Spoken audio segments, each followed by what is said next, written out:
Okay. Yeah, we'll call this June 22nd, 2017 meeting of the AMATS Policy Committee to order. It is 1:30. We'll do a roll call. Mr. Schultz? Shooting, yes. Shooting, sorry. Mr. Conson? Here. Mr. Wendelton? Here. And Mr. Peterson? Here. We have a quorum. Amish Heil, sorry. Someday I'm going to get all right. Okay, we have a quorum. And just for the record, today is my 37th wedding anniversary, and I forgot to tell my wife this morning, so there will be flowers and dinner in my future here very shortly. So Craig, public announcements? Yes, all AMATS meetings are public meetings, and the public is invited to comment. If we have a business item, we'll have presentation by staff or consultant. At that point, the committee will be given a chance to discuss the matter. After that, the public will be invited to comment. Thank you. So do we have an approval of the agenda? Move to approve. Second. Do we have any changes? Okay, are there any objections? Seeing none, the agenda is approved. Okay, we have before us the minutes from April 27th. Move to approve the minutes from April 27th. Second. Any changes or discussions? You know, it might be that I just don't speak clearly. I'm reading this and going, did I say that? What does it mean? Do you have these are minutes? Wait a minute. Yeah. We have them in front of us. Second, yeah. So I read them on page 7. Maybe we leave it alone. I don't know what I was saying, if that reflects what I said. But the amendments that I listed seem fine. But if I were to change one word, it's totally page 7, about in the middle, says Assemblymember Weddleton, the first time, go down 3 lines. And where it says but the buses, you could just cross out but. And it would still be garbled, but it wouldn't be wrong and weird. So we're removing the word but. Because I don't think I'm allowed to just take that whole section out. Okay, do we have any other changes? Are there any objections to the agenda as amended? Okay. The minutes, sorry. So the hearing on the April 27th minutes are approved. Okay. Agenda item 5A, the freight mobility study. Craig? Teresa Brewer, our senior planner who is managing that project, will give our quick presentation. Thank you, Craig. Thank you, Chair Kemp and policy committee members. Earlier, we provided a draft document to you on the April 27th meeting for your approval. And we did the more comments, some of the response. We did some edits to that document, and so we're seeking your approval on that document today. In addition, there were some other memos and resolution by the Tournament Community Council included in that packet from the earlier date. I would like to commend the Freight Advisory Committee for working hard on this for the past 2 years. Because of their innovation, that's why we have this freight mobility study. If you don't know, they crowdsourced a local match on this. And they got the money for the local match, and they have worked diligently and dedicated on this plan. And so I would like to recommend them for all their work during the past 2 years on this plan. It covers an inventory of existing conditions, goals, and objectives. And so we're just ready to present it today for your approval. If you have any questions, we'd be glad to answer them.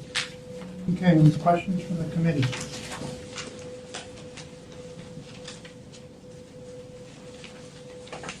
Any comments, questions from the public? Now, did you check, are your amendments included? I did, I didn't read this, but I checked the Issue response? issue response and looked great, thank you. Okay, well, what is the will of the committee? Just to accept the freight mobility study. Do we need to move? I'd move to approve. Second. Okay, any objections? Okay, hearing none, the motion is approved. Okay, agenda item 5B, the Bike and Pedestrian Advisory Committee appointment. Yes, Mr. Chair, you have a memo 5B before you, and it has 2 resumes or bios behind that. we have a number of seats on the committee that are designated for specific organizations. So we have one that is set up as an environmental or community seat, and one that is set up for a bicycle bicycle organization. And we have two new members that were wanting to fill in those slots. We had members previously, and they left the committee for different reasons. So we have Bridget Polly, who's with the Nature Conservancy, and so she would be filling that community or environmental organization seat, and Steve Shell would be filling the bicycle organization seat. I will say that both of these new recommended members came to our Bicycle and Pedestrian Advisory Committee we had a couple weeks ago. They were not members of the committee yet, since you haven't appointed them yet, but they both came and they both participated, and it was good to see that they came there on their own time, even though they weren't members. They wanted to get a leg up on things. The Technical Advisory Committee did meet 2 weeks ago and unanimously recommended their appointment. There you have it. Any questions? Are they here? I know Ms. Polly is out of state. I don't see Mr. Shell here. I can make a comment, which is slightly related, but or do you want to just make the motion and then? Go ahead and make your comment. Just a small thing, but it's something I harp on continuously. I know Tim back there has probably heard me say this dozens of times, but I think these people would be great on the committee, and I was actually on that at one point. It's really a very good, valuable committee. But I was at a event that AFAC, the Anchorage Faith Action Communities Together, put on a week or two ago, looking at bicycle and pedestrian issues in Anchorage. And one of the main things they came up with, there were people who walk on our trails and pathways, and they say these dang bicyclists, they come up so fast they think they own the place. And there were some bicyclists there, some commuters, who said, I got all these pedestrians in my way, I'm trying to get where I'm going, they're on my bike path. Well, that phrase bike path is our problem. We don't have bike trails and bike paths in Anchorage. And one of these people had it in her thing, and that's why I brought it up. We have pathways, we have trails, we have sidewalks, but when we call them bike trails or bike paths, we tell the bicyclists that they're the #1 user, and they're not. And I sometimes bike commute, I bike on those trails, but I know my place. Wheels yield to heels. And we gotta not call them bike trails and bike paths. And also, when you're a driver, you're biking on the road where often we belong. Car drivers tell us, get on the bike trail, right? Because that's why they made them, so you get off the road. And that's not correct. Very often, bicyclists, motivated to get to work or wherever, belong on the road. They're safer and everything works better. So just in my ongoing mission, which has seen some success, probably not just because of me, but to get rid of that phrase bike trail and bike path. So pass that on to whoever had that phrase in their resume. That was the gentleman with the bike organization. I will say 2 comments on that. One, part of the mission of this committee is education. So, all of us had to be educated to that very fact at one point. In addition, we did just elect a new chair of that Bicycle and Pedestrian Advisory Committee. And one of our public members, the name you might know, Daryl Hess, who is an avid, not only bicyclist, but also walker, is our new chair. So that might help balance, the pedestrian side to it. Thanks. Any other comments from the committee? Comments from the public? Okay, what's the will of the committee? Move to approve. Second? Any objections? Seeing none, the motion is approved. Okay, I believe we're on to general information. Okay. So we have 3 information items here, and I would just remind folks that we do have about a 10-minute limit for our information items. So first we will have Vivian Underwood, who is our Senior Transportation Planner, is managing our Metropolitan Transportation Plan update. So she'll give you a quick update on our status of that. Thank you, Mr. Chair. I got the message. Yes. So just as a reminder, this is a 20-year transportation plan that AMATS updates every 4 years. It is multimodal, and we're required to have certain elements in the plan. We have goals and objectives that have to reflect the national goals and the national planning factors, as well as local community-driven goals. So that involves a public process as well. The plan does. And the plan describes current conditions as well as future conditions and deficiencies. We come up with some solutions, some recommendations, and it has to be fiscally constrained.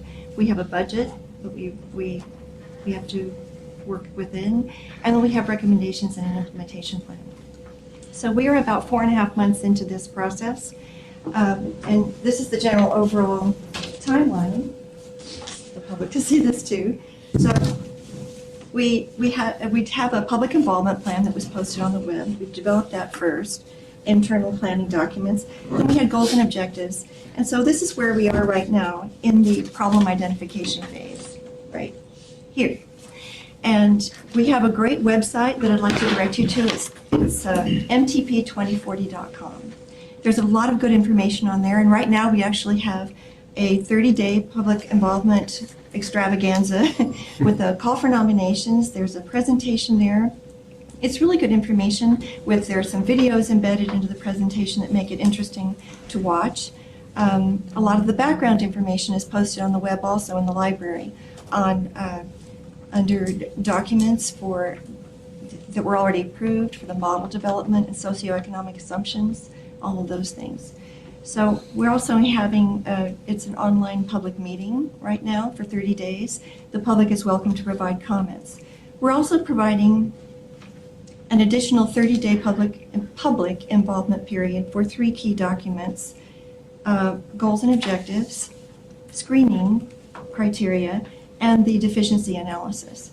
I have to tell you that the adopted public participation plan for this project, as we have done in the past, calls for using the new Citizens Advisory Committee for a review of these early documents. And that's a key thing to realize, because we got some comments from the public that they wanted more of a public opportunity to comment on these documents. So in response to them, we did decide to go and put all the early documents out for public review and comment, and then bring those comments back to the Technical Advisory Committee and ask them to have a definite point that we can move on from after this. So the next steps will be, we will use those criteria that the TAC approves. We'll take all the projects and all the nominated projects, we'll run them through this fatal flaw screening, initial screening, just to see what pencils out, what's reasonable to consider. And then we're going to have another public meeting in the fall. It will be a charrette to start talking about alternatives and bringing key pieces of these projects together, see what mixes of projects we can do. And I want to let you know that we are working with the planning department to overlay the deficiency analysis, which is a map that shows red, orange, and yellow lines on a map. And that is what the model puts out, and it is granted it's just for congestion for vehicular, motorized congestion. We're not just looking at motorized congestion, we're also looking at multimodal everything. So we're going to take that map, we're going to overlay it with the land use plan map for densities, and also the transit map for proposed headways. So we can get a picture, we can start to see a picture of where the deficiency are. Maybe there's a red line on the map somewhere, but instead of doing what we've always done in the past, jumping in, getting a list of road projects that's going to solve the red, get the red out, we're going to pause and we're going to say, wait, let's look at this. Let's look at this with our land use plan map. Let's look and see what the community wants to do with town centers. Maybe that red line is in an area where there's a town center. And maybe we would be willing to accept a lower level of service in that area in order to bump up pedestrian and bicycle activity. So I just wanted to let you all know that and ask if you have any questions. Question. Yeah, so that part you're just discussing there, describing the overlay of the land use plan map with the transportation plan, where does that fit in the context of your timeline, and how does the public get involved in that? This is, okay, so one of the things that's out for public review is the presentation on the deficiency analysis. So we've asked for feedback from the public to see, hopefully people understand it, and if they have questions, they can ask us. We're doing this assessment now. We're working with the planning department and internally right now to see what our opportunities are for other solutions. And we'll be working with the public in public meeting number 2 in the charrette to present that information with them also. Okay, so what I understand then is this overlay map will be part of the charrette number 2 for the public to investigate and have input on. Yes, absolutely. Yes, sir. Can you give the dates again for the round 2 comments? Yeah. July, well, they started on June 14th. The cutoff date is July 14th. 14, thank you. Yes, and we will be posting all of the comments that we have received through July 14th on the web. We have some comment response summaries that have already been developed. We're going to take everything back to the Technical Advisory Committee and have these mega comment response summaries. Yes, sir. So, question, I think, did I see Hal here? Right here. Oh, there he is, sorry, over up front. So if you take that land use plan map, presumably you're talking about the new one. Yes. It's not really new yet because it hasn't been approved. So it's like you've been jumping the gun, starting to use that, and it's not really adopted yet. But what's the, will it be adopted before it hits their fall meeting? So we've been coordinating with that this morning, as a matter of fact. So we will be bringing that out very shortly to the assembly within the next 6 weeks or so. You'll be seeing that. So it's in progress. You can see the plan that went to the P&Z. The P&Z, we're putting changes that the P&Z now put on there. And so that will be presented to the assembly this summer. You'll see it late, about 3 weeks to 4 weeks in July, that it should be available. So you introduce it at the end of July. We have a public hearing first week or 2 of August. How long is it going to take? Let me interject. Yeah. So actually, the document's been approved by Planning and Zoning Commission, and that's what will be presented to the body for their approval. The planned introduction is not actually until August, and the amount of time that it takes, John, is going to be up to the chair and vice chair to determine. We're anticipating and going to encourage a 1-month turnaround, so that it's introduced in August, and then there will be technically 5 weeks between introduction and adoption, during which time there will be work sessions, of course, on the document. But it spent 14 weeks of planning and zoning. It's been pretty thoroughly vetted. I started going through the issue response document today, which is probably this tall. It's got a lot of buy-in from groups all over the bowl. I think that for the purposes that you were describing, using the PZC-approved land use plan map for an overlay exercise is probably acceptable. Okay. Thanks. Other questions from the committee? Questions from the public? Yes, ma'am. Thank you. Turnigan Community Council, I serve on the Federation of Community Councils delegate group, and we did pass a motion to request that the assembly not have any kind of comment period or public hearing until no earlier than October, because the majority of the community councils don't meet during the summer, and then they'd like the month of September to look, once the planning department has put out that final draft, which we were told they're going to do, putting into all the P&Z amendments that were approved during their process. So we have a final document and not have to flip back and forth on an issue response. And the community councils want September during their meetings to be able to weigh in on that and provide that to the assembly before you would take action. And like I said, most councils, including Turnigan's, don't meet until September yet now. So just so you're aware of that, I don't know what you're going to do with that information, but I don't even know if you were aware of it. So, thank you. I'm sorry, did you give your name? I'm sorry, Kathy Gleason. Okay, thank you. Can I clarify? Sure. So you're speaking on the land use plan map. I am speaking on the 2040 land use plan.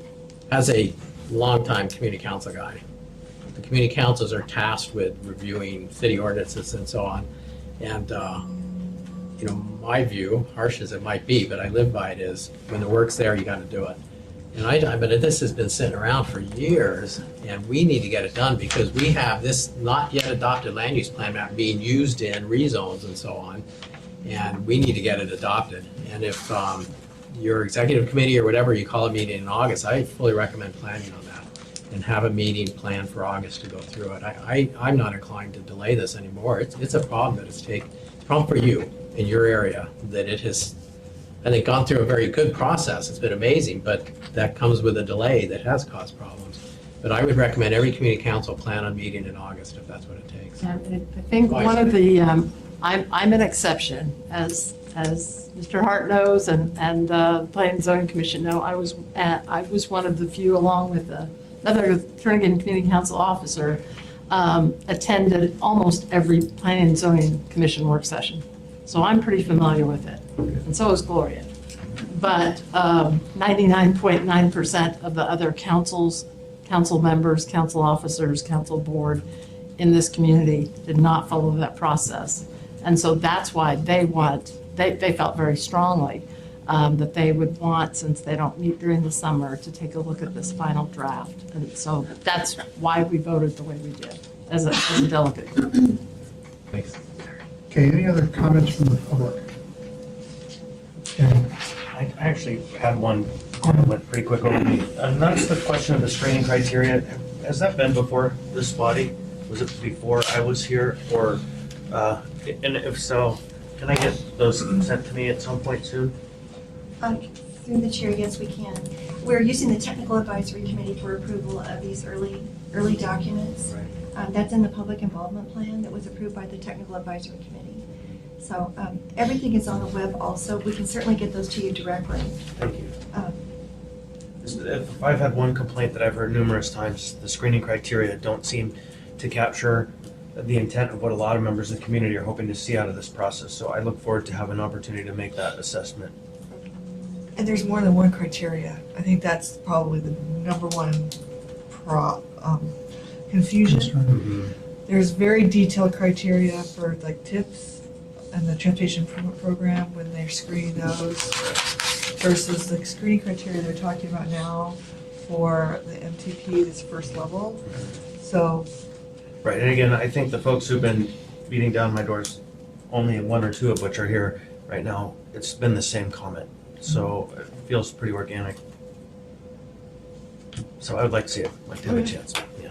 Maybe that would be something to embellish on it, because that's a good point then. So to get projects in the MTP in this broader level, we have broader criteria, and then the tip, we get much more detail. And do you have a presentation comparing the two or something? That would be helpful for me. You could make such a thing. You don't have one right now. I mean, the thing to keep in mind that this criteria, this initial screening criteria, is kind of to weed out things like a Tidewater freeway or a monorail or something like that in the next 20 years is probably not feasible, but to just kind of help get a better sense of what the main items are. We're going to take everything that's in the MTP right now and a lot of the other documents like the freight mobility study, et cetera, and kind of put them in the mix and do this early screening. There will be a later screening criteria when we're developing the alternatives and putting things in the short range and the long range. So you'll get the criteria, look at them, and then bring back comments, is that what? Yeah, that seems workable. And my concern coming from the grassroots level of being one of these people begging for support from the government and really seeing very little response. At some point you're screened out, you don't even know, and you don't know how or why. And then your projects, forget about them because they were yesterday's question. Today we're already past that. It seems to me like there's an opportunity in this process to have that input and not just get it screened by 11 people. Because I'm hearing from the public, and so I'm hoping there's a connection there between me, that committee, and the public, however you want to organize it. So, because again, that's the concern that I am hearing the most, is that this process in some ways is mystical. And so I'm ready to learn.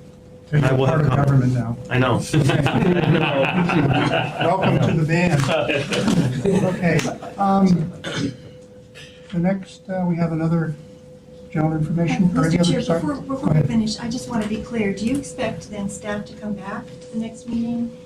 Do you want to, or is it just the policy committee going to address the screening criteria? What did you want to do? Well, I guess I heard one member say they wanted to see the screening criteria. I didn't hear that. I I think think, that too. okay. This should be on the Okay. agenda. I thought Well, we it's on the were- website. But you have the current screen. Right now, you have some screening criteria you're using, but the comment period on them continues through July 14, which implies that there may be changes to them, correct? We are not using any criteria right now because our comment period and our nomination period is out right now. So at the end, at July 14th, when we will assimilate all those comments on several different documents, and we will then also see all the nominations that came in.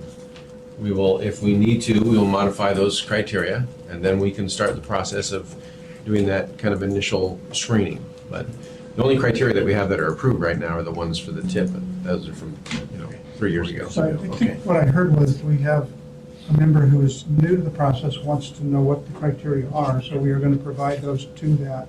Great. Do you want that too? You want that? Well, I've looked online, so I can see that, but when is our July meeting? July 27th. Okay, so your comment period's over, you'll have some information, so if it's on that meeting of July 27th, where we could look at them and comment.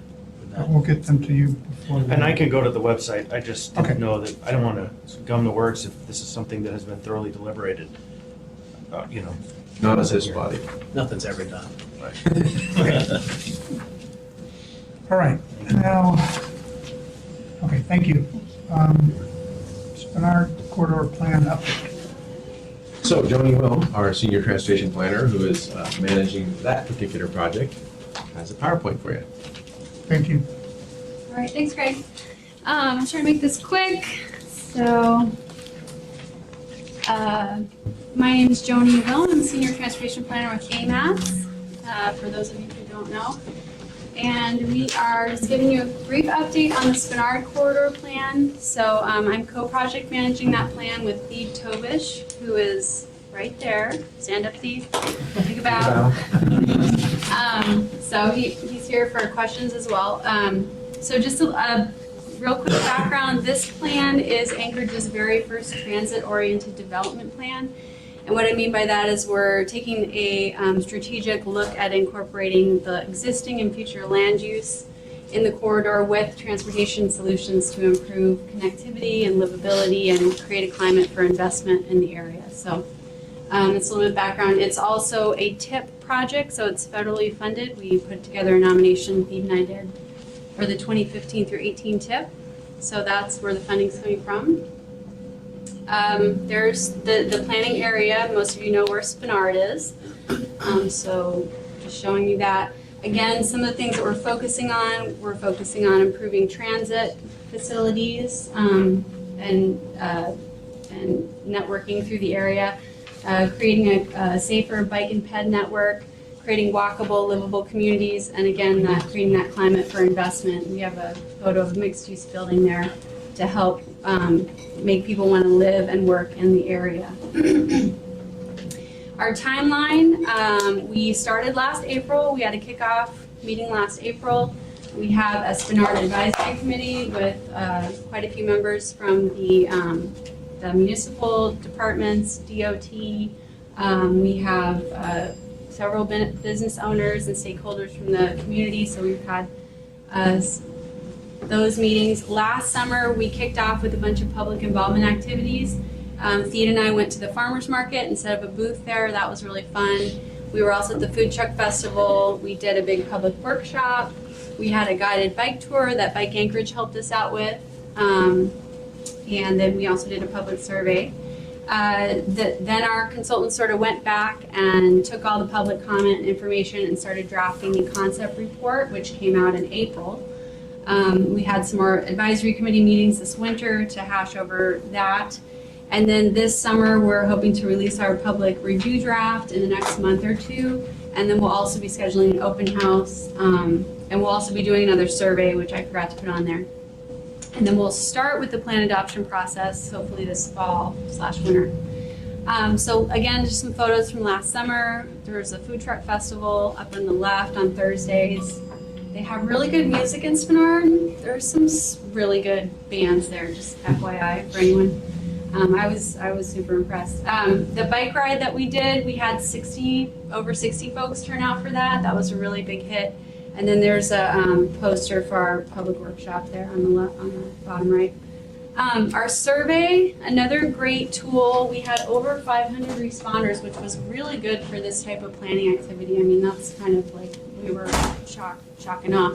So we asked some great questions about how people feel about bike and ped infrastructure, safety.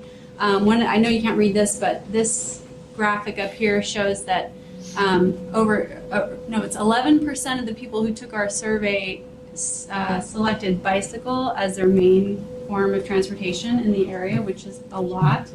And then down here, I think our question was, if we improve bike and ped infrastructure, how often would you bike? And 20% of them said that they would do that every single day, bike, ped, or take transit. So some really good info there.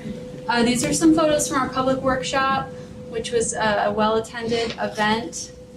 Some highlights from the community. They were stressing that they wanted to see more shopping and grocery opportunities in South Spenard. Fish Creek was a huge amenity. Folks think it should be celebrated and sort of brought out as a focus more in a greenway. They're super excited about the 3-lane section going in North Spenard, and they want to continue that down through Middle Spenard in the future. And they are excited to see more pedestrian and open green spaces in the neighborhood. So as I mentioned before, the concept memo came out in April. This is the memo cover. It's got 4 main sections, overarching principles, a framework for the area, some transportation concepts, and then some things that are going to help us with economic revitalization and implementation, as well as some challenges and strategies. I didn't include this, but we did have our economic feasibility consultant he consulted with some stakeholders in the community and came up with some examples of community development finance institution options. So a way of financing all of the goals that we have in the plan, which is of course key to any implementation. So the overarching principles, there are 11 main principles, and I'm not going to read through all these, but some big ones. Spenard's already a destination, but creating more of a destination. Again, want to have a balance of safe automobile and bike ped access. Increasing transit and increasing ridership is of course big, and we were excited to find out that the Transit Talks Anchorage plan that's moving forward, they actually gave us 15-minute headways in Spenard. So Spenard will have 15-minute headways throughout the corridor, which is great because that area is super key for people coming in from the airport. And you can get out to the airport easily, and it's a big tourist sort of connector to the whole downtown area. Just some overarching concepts. This is a cool map to just sort of show how connected Spenard is to all of the different neighborhoods in Anchorage. It really is a central point and just a huge amenity and connector for all the different areas. Also several trails on there as well as neighborhoods. So Chester Creek and Tony Knowles Coastal Trails, as well as Fish Creek. This is another cool diagram. This one clearly delineates there's 3 transportation-oriented districts, development districts that were found in the plans. We've got North Spenard, Central Spenard, which was called Middle Spenard, but then people thought that was too like Lord of the Rings, so we changed it to Central Spenard, and then South Spenard. And then you can see the rail corridor is delineated as a potential greenway. And then here are some focal connector points that the community identified as places that we really need to focus on making sure there's good connections through. This is the framework map, and I know it's kind of hard to see. I'm not going to point out too much, but again, we have our 3 districts. We've got some gateways, these little pink circles, gateways on main arterials going into and out of the neighborhood, sort of to let you know that you have arrived or you're now leaving Spenard. That we've also delineated opportunities for improved parking along here, as well as better bike and ped networks. For each of the districts, we do have a delineated transportation hub, and there's just one. There's one that the concept memo highlights. That doesn't mean we couldn't have more than one, but just the importance that each section should have its own transit hub. So, and then we have the bicycle pedestrian system framework, which gives us a number of different options, and we have bike ped experts on our consultant team, Alta Planning and Design. So they did a really nice job of laying out some different options for that. This is a neat map showing some of the greenways that currently exist. We're also looking for opportunities to create more park and open space. But this is a really good map because it kind of shows you where your good connections need to be. Frequently, people who are living in Spenard are wanting to make their way to and from a green space. And so it just gives you an idea of, okay, here, those are existing right now, and we need to really make sure that there are good connections to and from those to the neighborhood. So one important aspect of the concept report was this transportation concepts element. So our consultant, again, experts, Alta Planning and Design, did a bunch of different cross-sectional diagrams for us to show different design options for transit, for auto, and street design. And this is just one example, but Spenard's unique in that it's very, it has a lot of streets with limited right-of-way. So there are a lot of streets with only 30-foot right-of-ways, Chugatway as an example. So the question is, how can we design that right-of-way to be multimodal, friendly, to provide a safe option of travel for all different modes? So, and they struggle with this all over the country, so we're not new, but we can learn from what other cities have done. So just here's a couple examples. You've got 30-foot right-of-way, 5-foot sidewalks, a shared bike and vehicle throughway, and those are just brought down to 10-foot lanes, I think. I'm not sure what's there currently. I have to look back. And here's another example with some landscaping drainage options on the side there for drainage. So some of the challenges that of course there are a lot of challenges. Construction costs are high in Alaska. We always hear that one. Implementing vertical mixed use can be very challenging with funding, especially for communities that don't have that. Am I doing okay on time? Almost You're at 10. I'm at 10? Okay. La, la, la, la, la. Okay, you guys, those are all challenges. Yes. Okay, what's next? So we are doing the public review draft. It's going to come out in the next couple months. We'll have internal review for that document, and then we'll have review for all of our AMATS committees. We'll revise based on that, and then we'll release it for the 45-day public review period. We will have an open house, and then hopefully in November sometime we will try to get it through adoption, which will be fun because we're going to go through not only all of AMATS, but planning and zoning and the assembly as well. So it should be a good time, and that's it. Any questions? Thank you, Jen. Questions for the committee? Questions from the public? Yes, sir. Yeah, I'm sure the has a solution, but for years and years, the Spenard Community Council in Spenard has been complaining about Minnesota Drive that cuts Spenard in half. It's like our own Berlin Wall. And, both sides are good, except that right through the middle is Minnesota Drive, which has no pedestrian amenities at all. It's very dangerous to get across. There is sidewalks, but they're used for snow storage in the wintertime. So 6 months of the year, they're not usable at all. And in the summertime, because you're right next to traffic that's 45 miles an hour, it's very, very dangerous. So, we've asked for solutions for years, going back to, been involved with the council since the 80s, and we keep asking for solutions, and the solution is traffic keeps getting faster. And I would hope that with this plan, that something is recommended to fix from Tudor to 15th, so that people can at least get across it, maybe not walk along it, but a different pedestrian route and being able to get across it so that you're not taking your life into your hands when you cross that road. Thank you. And might I just respond to that really quick? Can we get your name, Will, for the record? Oh, I'm sorry, my name's Tom McGrath. Thanks. Thank you, Tom. Yes, excellent point. And I'm sorry, I was trying to zip through this and I missed Yeah, that is one of our key elements that we heard from the community, provide new pedestrian crossings across Minnesota Drive. We did, in the bicycle ride that we did last summer, that was a big issue. We all stopped and looked at some of the challenges. I think we crossed at Tudor in Minnesota. But anyways, that is an element and will be included in the public review draft going forward. I think it is also touched on in the concept report. And I know that the design folks will be working on a few different options for crossing Minnesota because that was identified as a big challenge, and we are looking at that. So hopefully we can address that.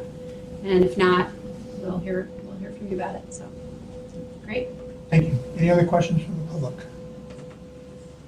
Okay, thank you, John. Okay, second quarter obligation report. Okay. So that'll be me, and I'll try and keep myself to the 10-minute time limit so I don't get in trouble from myself.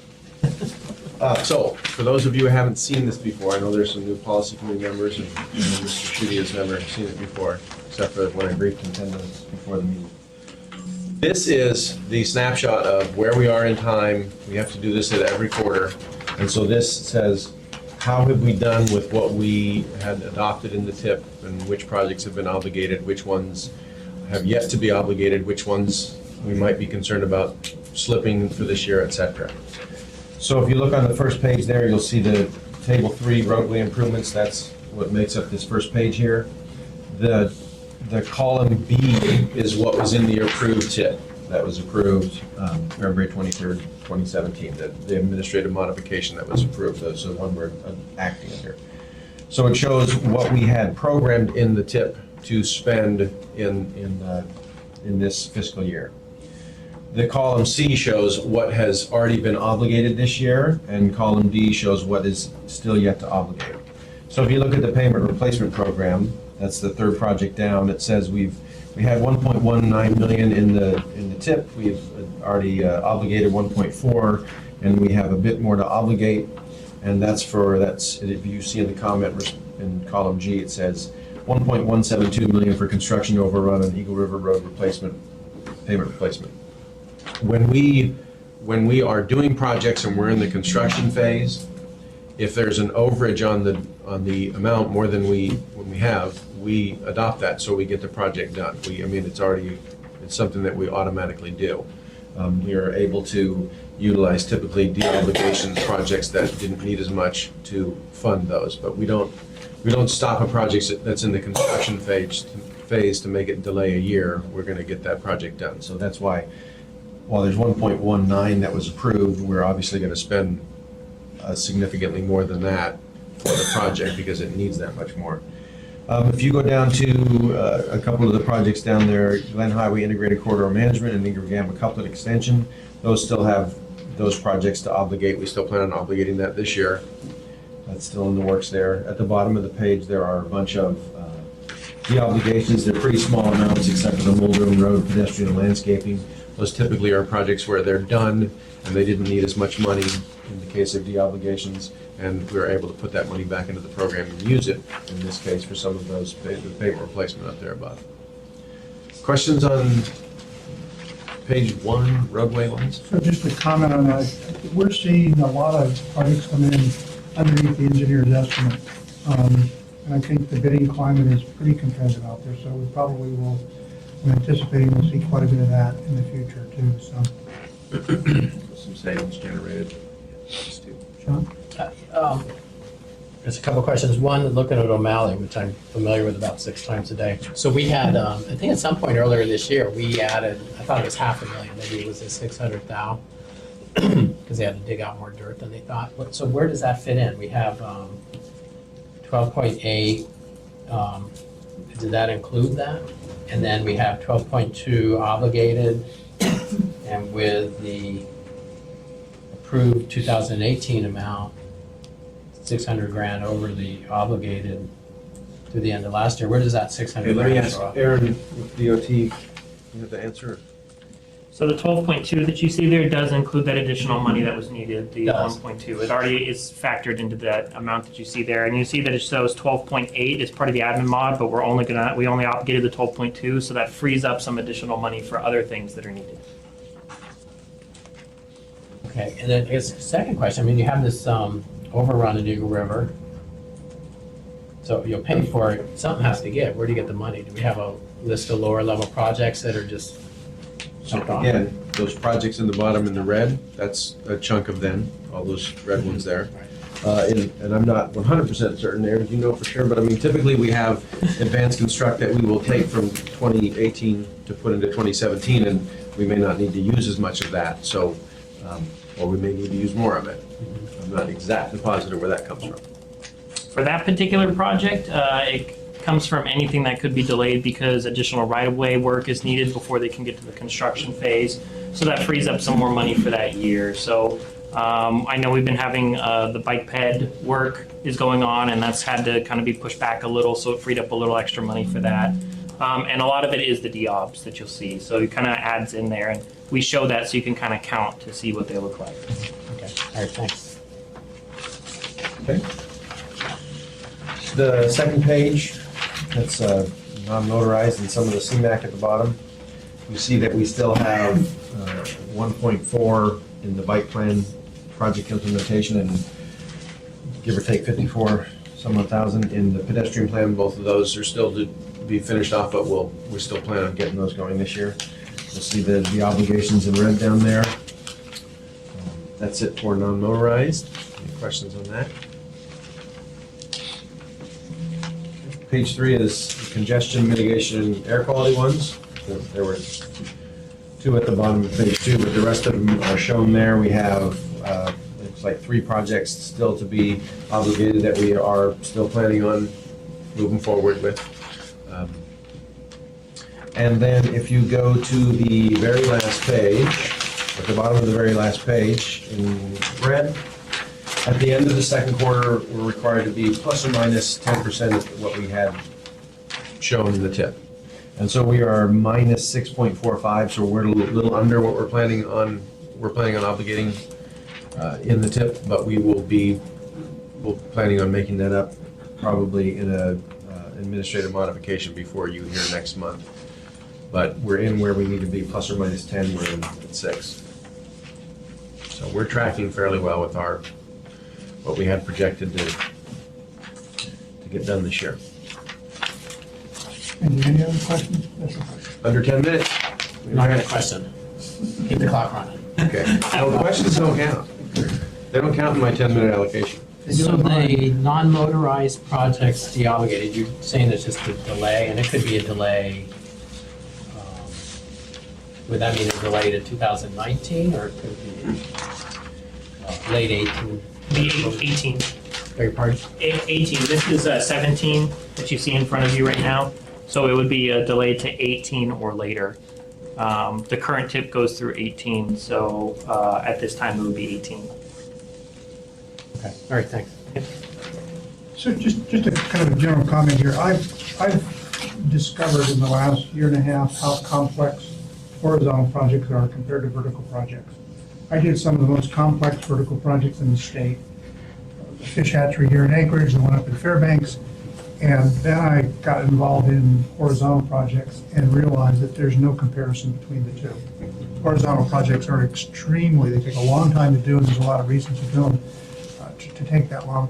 So one suggestion I might have here for folks who are not familiar with horizontal, we at DOT are going to put together a presentation on the different steps you go through in a horizontal project and the challenges that go with those. So it might be something that the committee might be interested in seeing, because it is, to me, it's an eye-opener. How long it takes to get right-of-way, how long it takes to relocate utilities, all the steps that don't have nothing to do with the actual construction, but they are part of what needs to be done. And when you get into federal projects, it's even more complex. So just something to throw out there. So You could put a camera on top of Bosco's right now and be shooting that story. Time lapse. Holy smokes. we've got drones that can do that. Any comments or questions from the public on? Yes, ma'am. Could you tell us the difference between vertical and horizontal? I'm Just a sorry. quick definition, I have no idea. This is a vertical, this building, Okay, so that's okay. So it's, you have a site, and that's probably the biggest difference, is you have a site that's yours, whereas with horizontal construction, you're dealing with sometimes hundreds of property owners and utilities that run all over the place. So that's, in my mind, what makes it extremely complicated. But thank you for, sometimes we use terms we're used to using and we don't realize. Sorry? Her name. Oh, I'm sorry. Could you provide your name? Cheryl Richardson. And I'm Dave Kemp. Okay. All right, are there any other general information? Right. I don't have anything else to share. Okay, floor is open for comments from the committee. Okay, comments from the public. All right.